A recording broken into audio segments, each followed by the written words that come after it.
Oh, we just made it to Granada. And it's really cold. I didn't expect that. Today, we're exploring the city of Granada. It is known for its rich history, stunning architecture, and delicious cuisine. It is also home to the incredible fortress complex of Alhambra, a World Heritage Site that is considered to be one of the most impressive examples of Moorish architecture in the world. Built at the foot of Sierra Nevada on the Sabica Hill, the Alhambra is a testament to the rich history and cultural influence of the Islamic kingdoms of the Iberian Peninsula.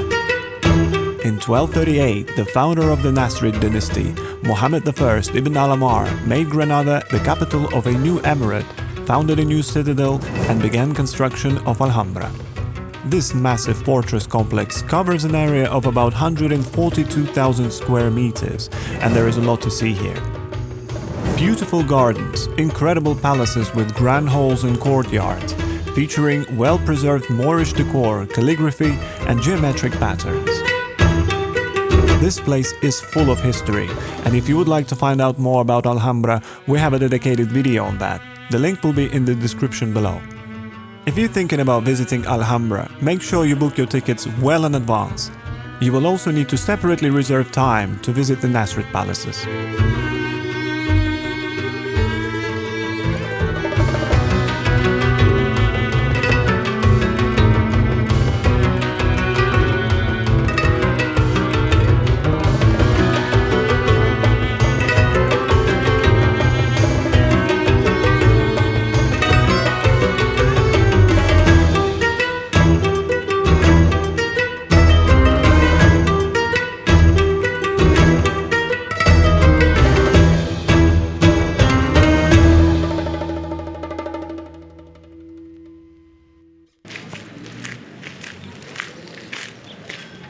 That was it, the tour of Alhambra.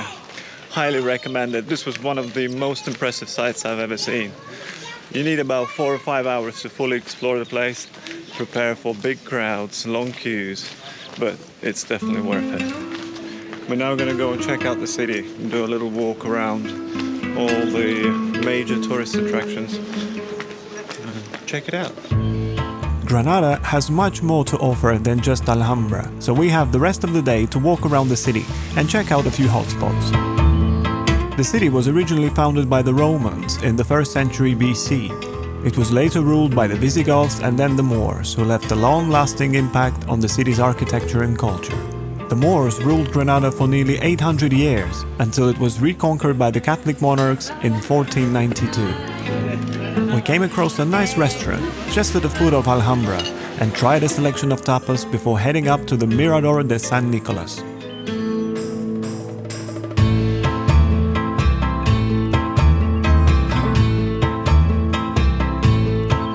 Mirador de San Nicolas is one of the most popular local attractions. The lookout is named after San Nicholas Church that is located in the same square. It was first built in 1525 on top of a former mosque, but has been destroyed and rebuilt several times since then. Here you can enjoy some of the best views of the city, especially the palaces of Alhambra. If walking up the hill is too challenging for you, take the C31 or C32 minibus lines that will take you up to the Church of St. Nicholas. From the lookout, we're heading towards the historic market of Alcaiceria.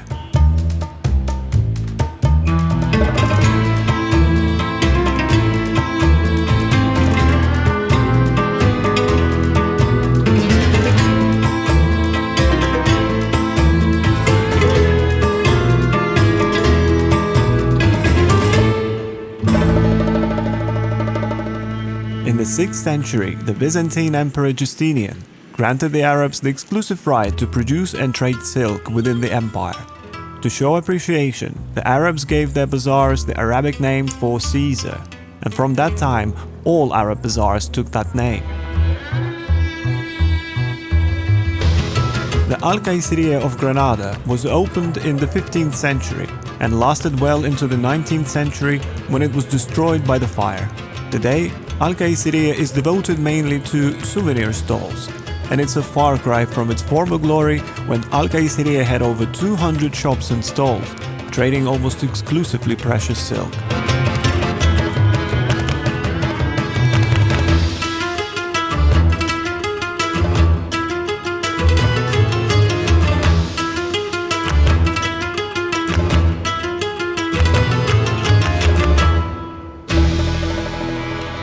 we continued exploring the streets of the old town, making our way toward the Cathedral of Granada.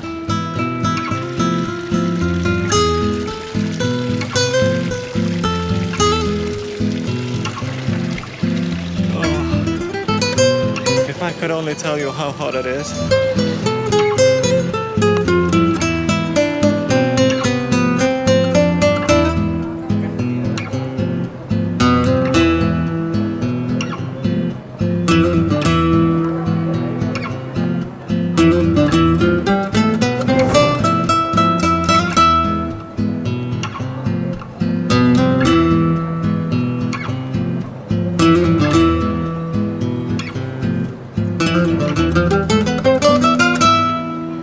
Also known as the Cathedral of the Incarnation, this magnificent Renaissance-style cathedral was built on the site of a former mosque by the Catholic monarchs following the reconquest of Granada in 1492. The construction began in 1518, with Enrique Egas laying the foundations on top of the city's main mosque. By 1529, Egas was replaced by Diego de Siloe, who worked for nearly 4 decades on the structure. The main nave is adorned with chapels, sculptures and beautiful stained glass windows. The cathedral also houses several important works of art, including paintings by famous artists such as Pedro de Mena and Francisco Bayer.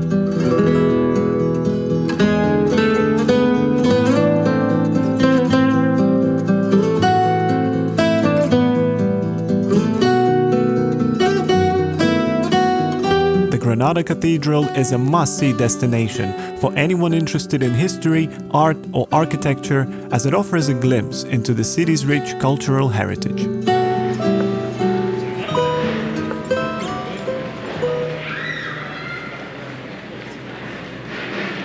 The Cathedral of Granada is the most impressive one I've ever seen. But what's really upsetting is to find graffiti on these kind of buildings. I don't understand that.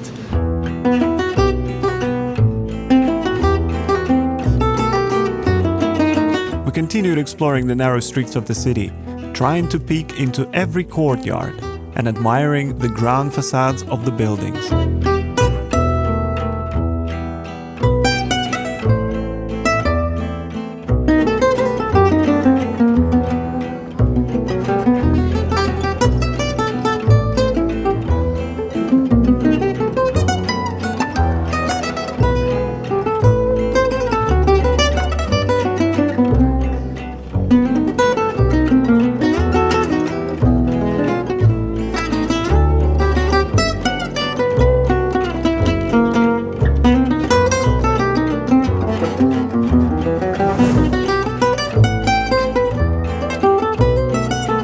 The royal monastery of Saint Jerome was founded by the Catholic monarchs Isabella and Ferdinand during the last stage of the Reconquista. The construction of the current buildings in Granada began in 1504, and during its lifetime the monastery suffered several changes, including the use as a military garrison and the complete abandonment.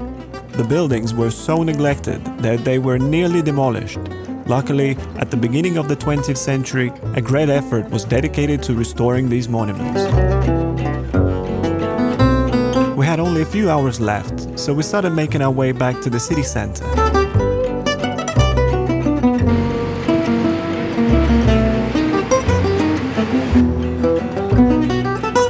Whether you're interested in history and culture, or just want to experience the laid-back lifestyle of southern Spain, Granada has something for everyone. We really enjoyed ourselves and we would highly recommend visiting this beautiful city. This is the end of the day, and if I could sum it up, probably it would be something like, wow. Cheers to that.